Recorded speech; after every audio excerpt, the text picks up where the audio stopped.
Facebook page.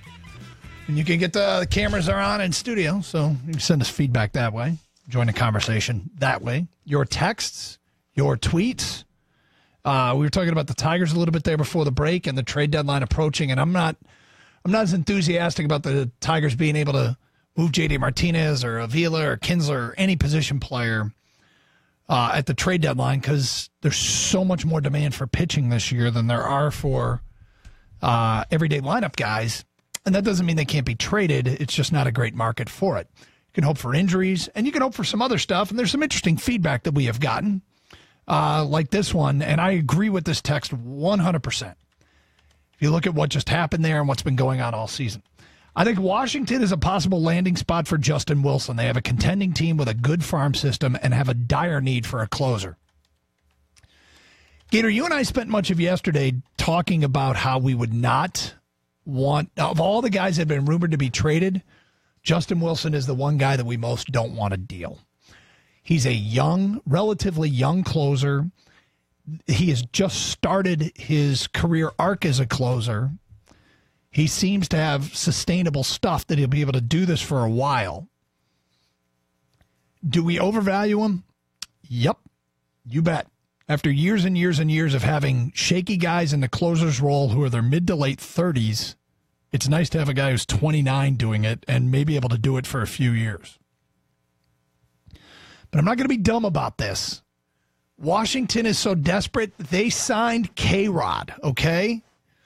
And, in fact, I read somewhere they signed him to do what? To close. Oh.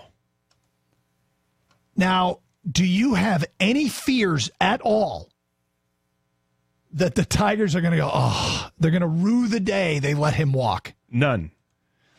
And I would beg anyone to call that thinks this was a mistake, that they will rue the day that K-Rod left the Tigers to sign as a closer for Washington. Go back to last year in the offseason when they decided to move on from Cameron Maybin and trade him.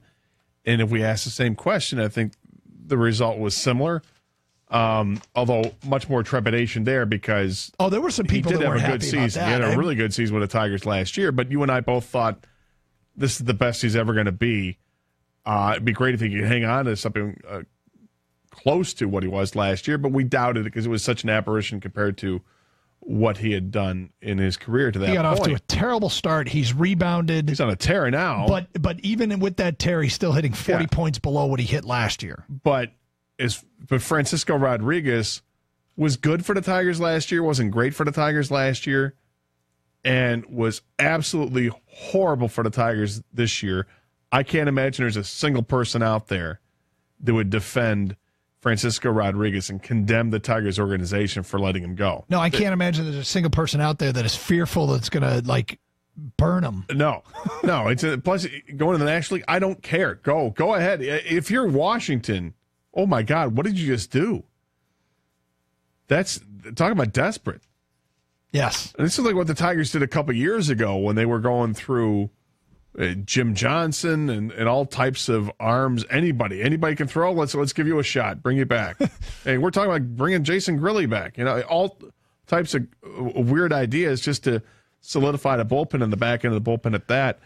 And no, I don't want to trade Justin Wilson at all. However, this is where you could get a bidding war between teams, is for bullpen arms.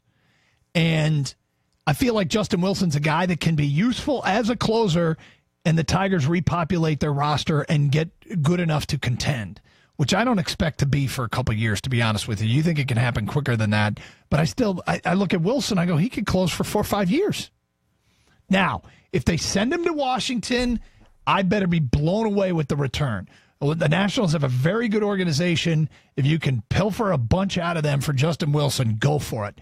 Because that's a team right now that's in first place. It looks fantastic, but boy, do they need bullpen help. So much so that they're going to roll the dice with K-Rod. Evan brings this question on Facebook and says, if K-Rod bounces back like Pelfrey, when do you start taking a closer look at the pitching coach? Well, I'm already taking a close look at everything in the Tigers organization. I think that's absolutely a legitimate criticism, and we haven't heard a whole lot of criticism of Rich Doobie as the Tigers pitching coach to this point. And then Willie says, hey, Gator, I need a good 4th of July drink. What do you recommend? I go with tequila, pineapple juice, squirt of lime in there, and you can top it off with a little bit of lemon lime soda. Sounds good. And Pelfrey's had his ups and downs in Chicago. He's only pretty much looked good against Detroit. Not 100% true, but it feels that way. He's got 4 wins, I think. Yeah, but you see his last couple outings? I mean, but he's won. How is this guy winning games? It's like freaking Pelfrey. How has he won? I don't know. His last 6 appearances, he's 1-2. He's never worked into the 7th. I mean, you're right. He's been surprisingly effective. Even when you, I called him 5-12. Hold on. I called him 5-12 Pelf because he went 5 innings and gave up 12 hits every game. Or 12 runners, yeah. Yeah, he has not done that in recent appearances, although he went 4 2/3 and gave up 9 base runners against Oakland his last time out. Josh and Warren, you're on 97.1 The Ticket. Hi, Josh. Hey, guys. Hey, 9's an improvement, though. That's true. You did get that. I'm kind of with that texter or whoever said that.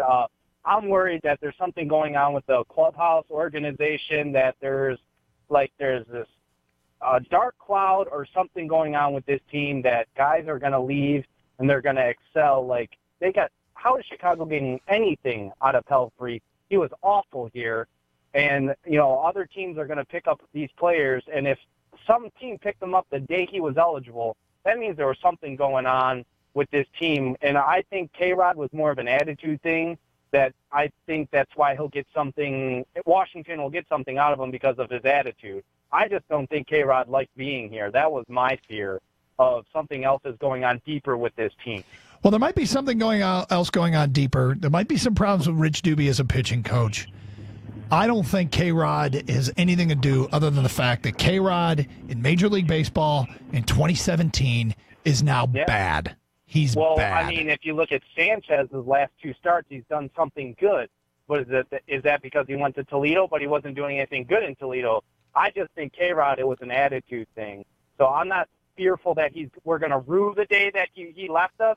I just don't think K-Rod wanted to be here, but he had nothing left anyway to give us. But I think there's a darker something else going on with this team. There might be, although I haven't got too many rumblings of that. There's some cracks in the foundation of the support of Ausmus over the last couple of weeks.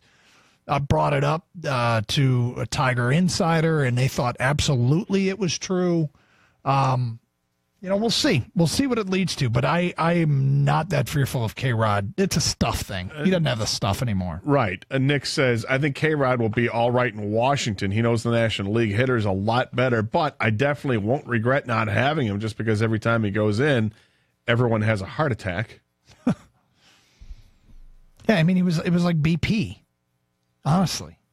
Michael says it was addition by subtraction letting him go. And then Gerald wants to know if you've fallen off your bike lately. Not in a few weeks. Okay, good for you. Thanks for asking. Went for a ride last night. Stayed upright the whole time. 248-539-9797. More suggestions coming in regarding people who want to see JD moved and where he could get moved to. We'll get to some of that. Thanks for your ticket, text, your tweets, and your feedback on our Facebook page. It's Karsch and Anderson, 97.1 The Ticket.